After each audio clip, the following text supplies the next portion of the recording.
Assalamualaikum warahmatullahi wabarakatuh. Salam sejahtera untuk kita semua. Di sini saya akan membawakan mata kuliah dasar sistem kontrol atau Fundamentals of Control System dengan topik pengenalan sistem kontrol atau Introduction to Control System.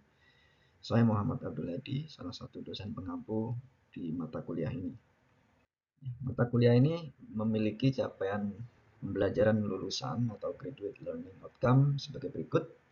Dari beberapa CPL dari departemen yang ada, mata kuliah ini meliputi CPL 2, yaitu mampu mengkaji dan memanfaatkan ilmu pengetahuan dan teknologi dalam rangka mengaplikasikan pada bidang teknik elektro, serta mampu mengambil keputusan secara tepat dari hasil kerja sendiri maupun kerja kelompok dalam bentuk laporan tugas akhir atau bentuk kegiatan pembelajaran lain yang luarannya setara dengan tugas akhir atau pemikiran logis, kritis, sistematis, dan inovatif. CPL 6 yaitu mampu mengkaji dan memanfaatkan matematika, ilmu pengetahuan alam dan teknologi serta mengidentifikasi, memformulasikan dan menyelesaikan permasalahan di bidang teknik elektro. Lalu CPL 7 yaitu mampu mengetahui dan mengaplikasikan metode keahlian sesuai perkembangan teknologi terkini di bidang ilmu pengetahuan dan teknologi untuk menyelesaikan permasalahan teknik elektro dengan mengedepankan nilai-nilai universal.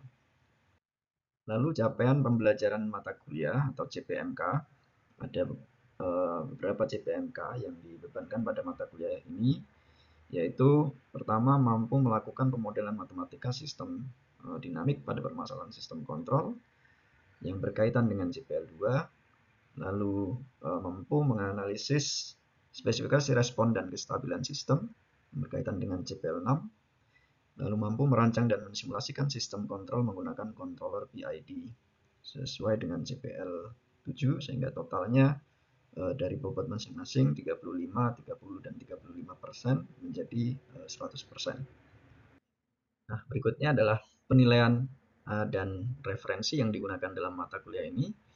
Yang pertama di sini ada penilaian dari tugas, ya, ETS atau evaluasi tengah semester dan evaluasi akhir semester. Ya. Yang menjadi catatan di sini adalah assignment di sini porsinya lebih besar, yaitu 70%, ETS dan EAS 15% masing-masing. Lalu ada assignment ini ada tugas, ya, harian, maksudnya saya berikan mingguan, tugas teman-teman kerjakan secara individu. Dan yang kedua di sini adalah ada 2 kali tugas studi kasus, ya, yang nanti akan saya berikan dan dikerjakan secara berkelompok, ya. Karena dari mata kuliah ini mengharapkan pemahaman teman-teman yang aplikatif, ya, terkait menggunakan teknologi software dan semacamnya, dan juga ada poin untuk teamwork atau kerjasama. Ya. Lalu referensi bisa yang utama menggunakan buku Modern Control Engineering, dan yang supplemental reference ini teman-teman bisa dapatkan dari perpustakaan atau nanti buku-buku ini akan saya upload link di My Classroom. Dan yang terakhir ini ada diktat dasar sistem kontrol yang telah dikembangkan oleh Bapak Ibu dosen di sistem kontrol. Lalu persyaratan mengambil mata kuliah ini adalah setelah lulus sinyal dan sistem sebagai dasar dari apa yang kita pelajari selama 1 semester nanti di sini. Nah, berikutnya adalah tentang overview dari mata kuliah kita semester ini, ya. Jadi di minggu pertama ini kita akan membahas tentang pengenalan, ya, bagaimana sistem kontrol itu dari konsep, definisi, dan seterusnya. Lalu ada sedikit review tentang linear time invariant system, jadi LTI system, seperti yang teman-teman pernah pelajari di mata kuliah sinyal dan sistem. Jadi kita review sedikit dasar-dasar mulai dari Fourier transform, kemudian Laplace transform, Z transform, dan sebagainya, yang nanti menjadi dasar teman-teman untuk melakukan modeling, yaitu kita untuk mempelajari kontrol sistem. Nah, sistemnya ini apa? Sistem yang kita akan analisis atau kita nanti akan rancang atau desain controllernya, yaitu meliputi modeling dari beberapa jenis sistem ini. Dari kalau yang poin A ini nanti adalah bagaimana memodelkan secara formal, ya, secara formal ini artinya yang disepakati oleh semua orang yang mempelajari bidang ini, ya. Jadi kalian bisa gambarkan dalam bentuk blok diagram. Siapapun membaca blok diagram ini akan paham maksud dari sistem itu, ya. Atau dalam bentuk signal flow graph. Nah, bentuknya bagaimana nanti akan kita pelajari. Lalu bagaimana electrical system itu kita modelkan baik secara matematis dan dalam bentuk blok diagram atau signal flow graph ini nanti, ya. Lalu sistem mekanik dan sistem elektromekanik, ya. Nah, itu di minggu kedua dan 4. Lalu minggu 5 dan 6 adalah poin pokok bahasan berikutnya tentang sistem response analysis, ya. Nanti meliputi bagaimana ada first order system, second order system. Kalau teman-teman belajar tentang persamaan diferensial, ya. Jadi di situ ada ya sama mirip, ya, tentang bagaimana kalau orde pertama, orde kedua ini dan kaitannya dengan sistem kontrol nanti bagaimana, ya. Lalu ada tentang stability analysis. Nah, di sini minggu kelima dan 6 ini nanti akan saya berikan tugas case study, ya.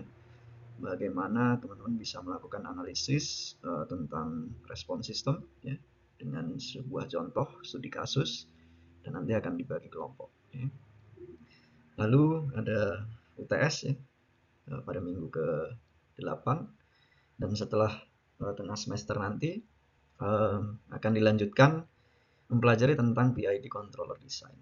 Apa PID ini adalah yaitu proporsional, integral, dan diferensial controller. Jadi ini merupakan salah satu controller yang paling banyak dijumpai di aplikasi real, ya, dan bahkan mulai dari yang sederhana sampai yang kompleks di perusahaan seperti pembangkit, ya, atau tambang, ya.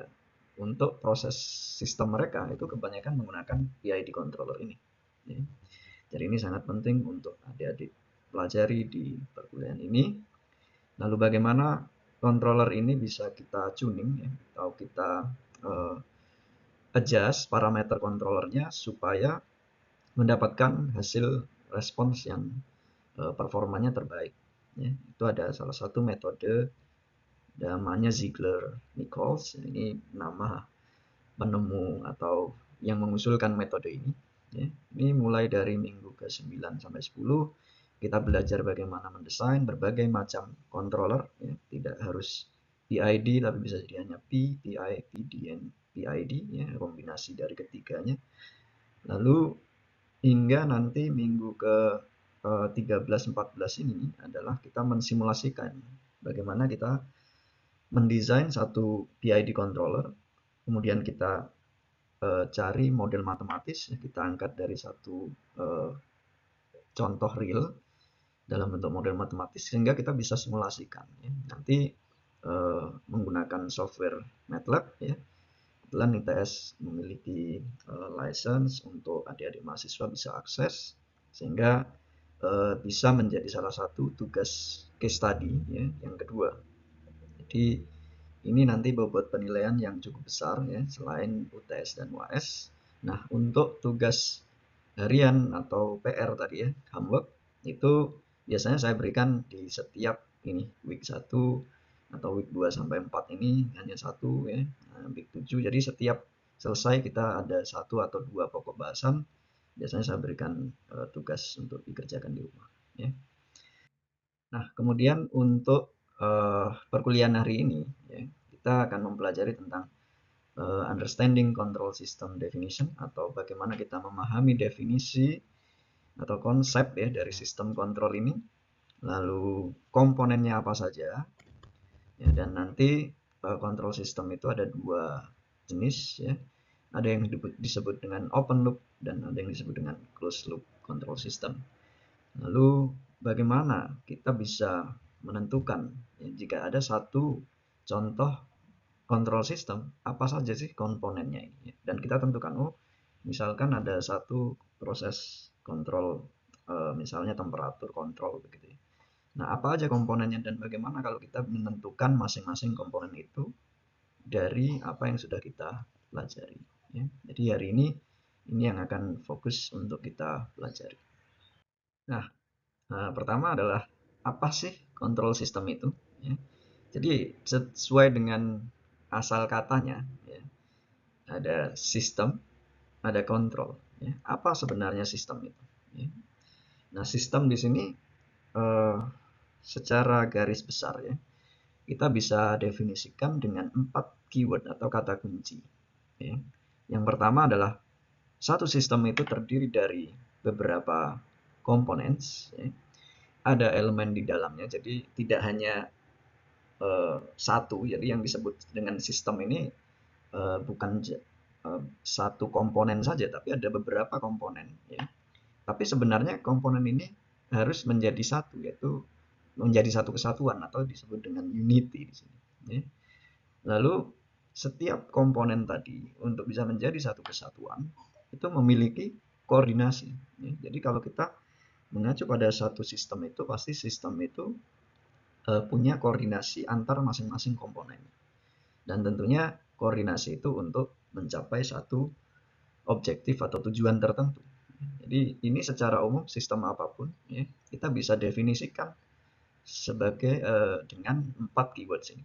Ya, bahwa dia itu terdiri dari komponen-komponen menjadi satu kesatuan, memiliki koordinasi untuk mencapai satu tujuan tertentu. Ya. Nah, itu adalah sistem. Ya. Lalu apa itu kontrol? Ya.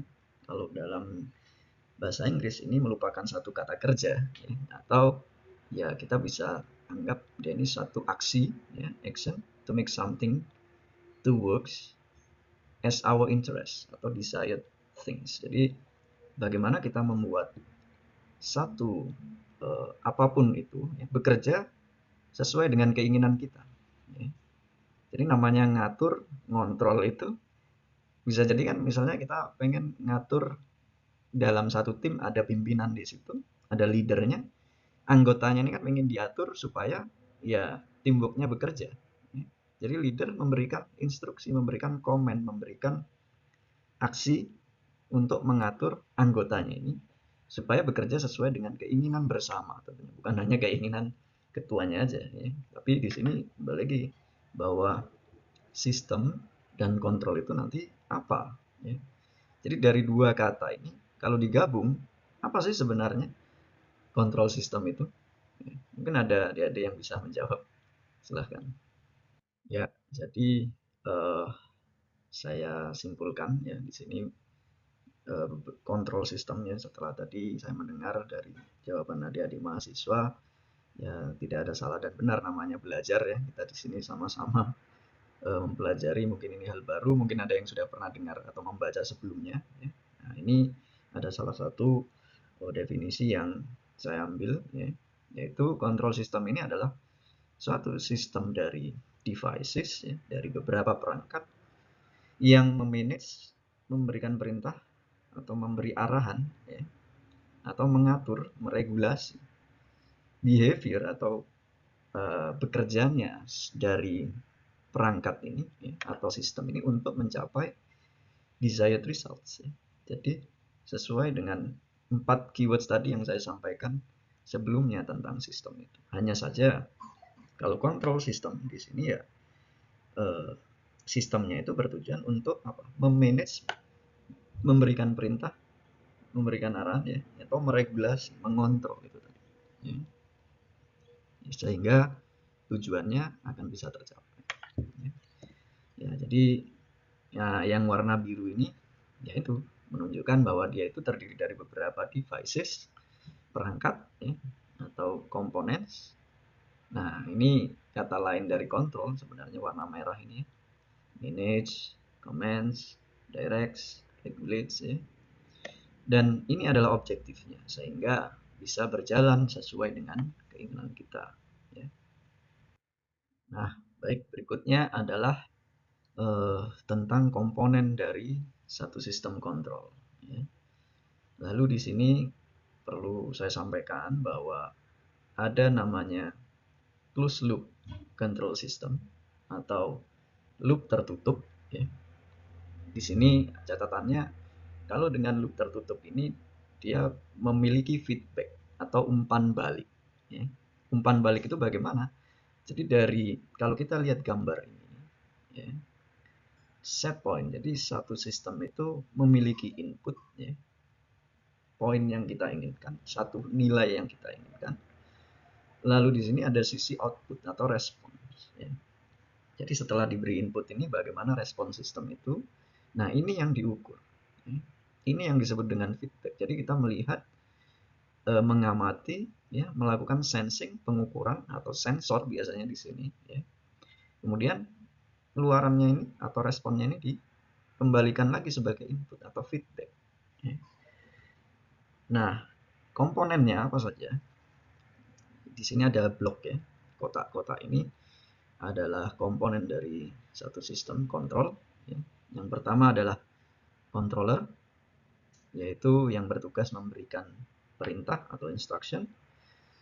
Actuator atau aktuator, ya, yang jadi yang memberikan aksi langsung yang diberikan kepada plan, ya, nanti, ya, atau yang mengeksekusi dari perintahnya. Ya. Nah, plan di sini apa? Plan ini adalah objek yang akan dikontrol. Nah, biasanya bisa disebut plan atau prosesnya atau tasknya. Ya. Jadi kalau plan ini biasanya mengacu pada perangkat atau hardware-nya. Kalau proses ini adalah variabel yang dikontrol di dalam plan itu apa, ya. Atau dia berupa task atau sebuah aktivitas apa sebenarnya yang ada di sini. Ya. Nah sehingga lalu keluaran ini akan ada sensor diukur seberapa sesuai dengan yang diinginkan. Jadi set point ini sebenarnya input ini adalah yang kita inginkan. Ya. Nah ini kalau closed loop system dia ada loop tertutup seperti ini. Ada output yang kembali menjadi input. Lalu di sini ada tanda positif dan negatif. Selalu kalau dalam control system feedback itu adalah feedback negatif. Ya. Jadi untuk bisa melakukan perbaikan dari satu sistem kita membutuhkan feedback yang negatif. Jadi ya kita jangan takut untuk menerima kritik atau feedback negatif, ya, karena dengan blok diagram seperti ini ya sistem akan menjadi lebih baik jika ada feedback yang negatif. Begitu juga kita manusia, ya. Jangan sensitif dengan kritikan, ya, kita terima untuk melakukan perbaikan. Ya. Lalu selain closed loop, ya, ada namanya open loop atau tanpa feedback, tanpa umpan balik, tanpa ada proses output yang dikembalikan lagi menjadi input. Ya. Nah di real system kita jumpai dua jenis ini yang seringkali digunakan, ya. Dan pasti ada dua hal ini yang kita jumpai di sekitar kita. Ya. Nah biasanya kalau yang open loop itu ya hanya ada controller, actuator, plan aja, ya. Ada dan output, tapi kita tidak memberikan sensor atau sensing untuk seberapa sesuai dengan keinginan yang kita berikan. Contohnya apa? Jadi misalkan kita menyalakan lampu, ya, di dalam satu ruangan. Kita hanya menekan saklar switch on, ya. Kita nyalakan lampu udah terang begitu aja kan. Tapi tingkat kecerahan dari cahaya dalam ruangan itu ya tidak dikontrol. Yang penting terang begitu aja. Ya. Oh ya saya sudah bisa membaca dengan nyaman ya sudah.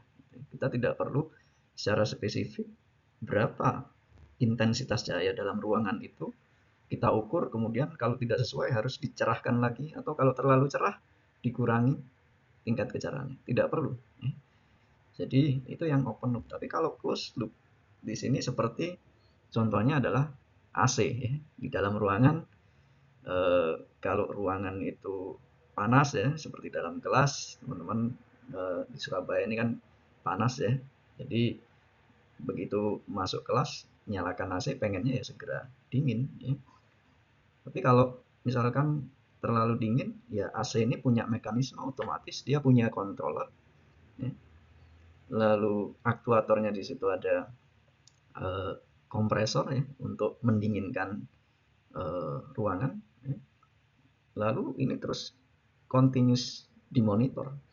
Katakan kita set 21 derajat, Ya kalau belum sesuai ya di set point sini nih, kita set 21 derajat, tapi yang terukur ini misalkan nggak sampai masih lebih tinggi ya. Ya temperatur tinggi kan panas ya.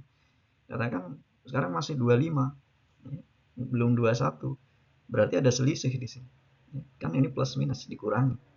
Ada selisih berarti controller masih harus melakukan aksi untuk meminimalkan selisih antara set point dan yang diukur. Ya. Ya, jadi seperti itu. Ya.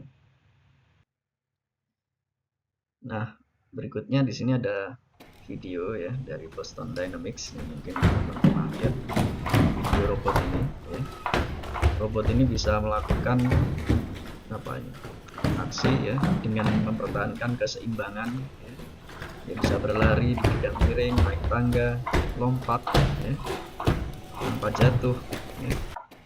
Nah, ini keseimbangannya benar-benar sudah diatur sedemikian rupa, ya, dikontrol supaya bekerjanya sesuai dengan keinginan desainer. Dia bisa bermanuver, lompat, lalu melakukan backflip ini, terlompat dengan salto ke belakang. Ini manusia belum tentu semuanya bisa. Jadi robot dengan dia punya sistem mekanik, dia punya sistem elektronik, dia punya kontrol sistem untuk mengendalikan semua aktuatornya, penggerak-penggerak di tubuhnya. Kalau robot di sini humanoid ya, dia punya join. Setiap joinnya ini penggeraknya, misalkan di sini motor ya, motor servo. Nah, bagaimana kita mengontrol setiap joinnya ini supaya dia bisa berdiri tegak seperti ini tanpa jatuh. Dia bisa berlari, naik turun tangga, backflip ya, tanpa terjatuh. Nah, ini nanti kita akan pelajari ya, basic dari kontrol sistem itu sehingga bisa diterapkan di bidang-bidang seperti robotika seperti ini. Ya. Atau tadi contoh yang sudah saya sampaikan tentang sederhana AC ya, yang sehari-hari kita jumpai, pengaturan temperatur. Ya. Begitu. Ada pertanyaan mungkin sampai sini silahkan. Nah, baik, berikutnya adalah waktunya kita refreshing sejenak atau game time ya, tapi tetap serius ya dalam kelas ini. Yang pertama ini ada instructionnya. Silahkan teman-teman bagi menjadi 4 grup ya. Lalu pilih nama grupnya ya. Ini silahkan dipilih antara plan, controller, actuator, atau measurement. Jadi satu kelas ini misalkan 40 orang dibagi jadi 4, ada satu grup besar isi 10 orang. Silahkan pilih ya, jangan berebut ya. Pilih aja satu A apa plan, controller, actuator, dan measurement. Ya. Lalu siapkan selembar kertas, silahkan berdiskusi ya. Untuk apa? Objektifnya yaitu kita akan menentukan atau mencari komponen dari satu kontrol sistem ya, yang nanti akan saya berikan contohnya. Jadi dalam dalam satu video ya. Dan teman-teman diminta hanya untuk menentukan komponen sesuai dengan nama tim masing-masing. Jadi kan kita tahu tadi komponen dari kontrol sistem itu yang utama ya. Ada plan, controller, actuator, dan measurement. Ya. Lalu teman-teman cari sesuai dengan namanya masing-masing. Katakan yang plan ya sudah cari apa plan dari video tersebut. Yang controller kira-kira kontrolnya apa.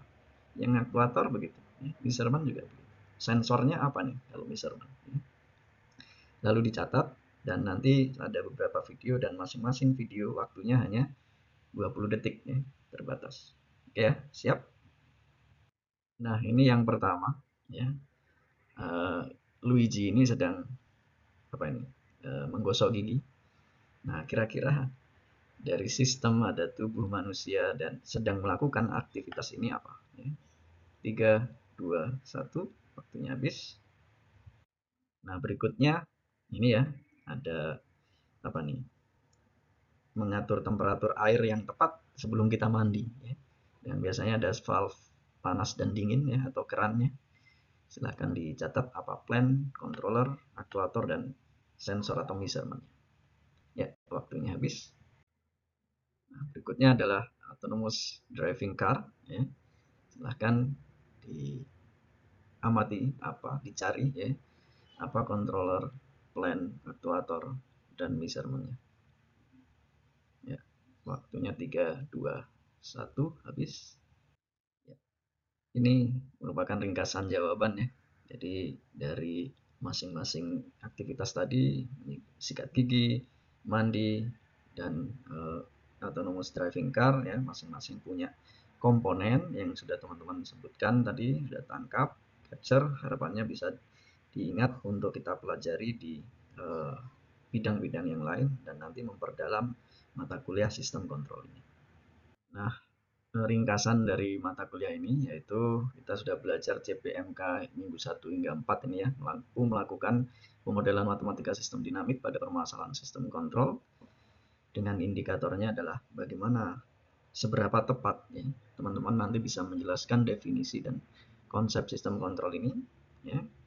Dan yang kita sudah pelajari ada beberapa poin ini tadi, mulai dari sistem definisi, kemudian komponen, tentang open loop dan closed loop system. Lalu bagaimana kita menentukan komponen dari satu sistem kontrol dari satu contoh yang ada. Dan di sini ya saya bisa sampaikan bahwa kontrol sistem itu sebenarnya kan controller itu tidak terlihat ya, atau dalam bahasa Inggris disebut invincible ya. Tapi ini merupakan kunci dari teknologi yang advance ya, yang maju seperti robotik tadi ya. Jadi kita tidak melihat bentuk controller ini bagaimana, mungkin dia hanya board kecil aja gitu. Dengan algoritma kontrol dia bisa mempertahankan keseimbangan dari robot ya. Advance teknologinya ada di situ, dan ini yang kita akan pelajari selama 1 semester ke depan ya. Dan sebelum kita akhiri, nah ini tugas ya untuk adik-adik mahasiswa, silahkan untuk mencari contoh dari aplikasi penggunaan sistem kontrol di kehidupan kita ya, di real world atau yang di sekitar kita. Lalu dari contoh tersebut silakan dideskripsikan tentang ya, bagaimana cara kerjanya, untuk apa ya, fungsinya, kenapa ada sistem kontrol itu, ya, manfaatnya apa, dan seterusnya. Dijelaskan singkat aja. Lalu gambarkan blok diagramnya. Apakah itu closed loop atau itu open loop ya. Dan silahkan disebutkan komponen-komponennya. Lalu tugas ini silahkan diketik dan digambar dalam, terserah mau pakai tangan atau menggunakan tools, Word, PowerPoint atau apapun, simpan dalam PDF, lalu nanti disubmit di ITS My Classroom ya.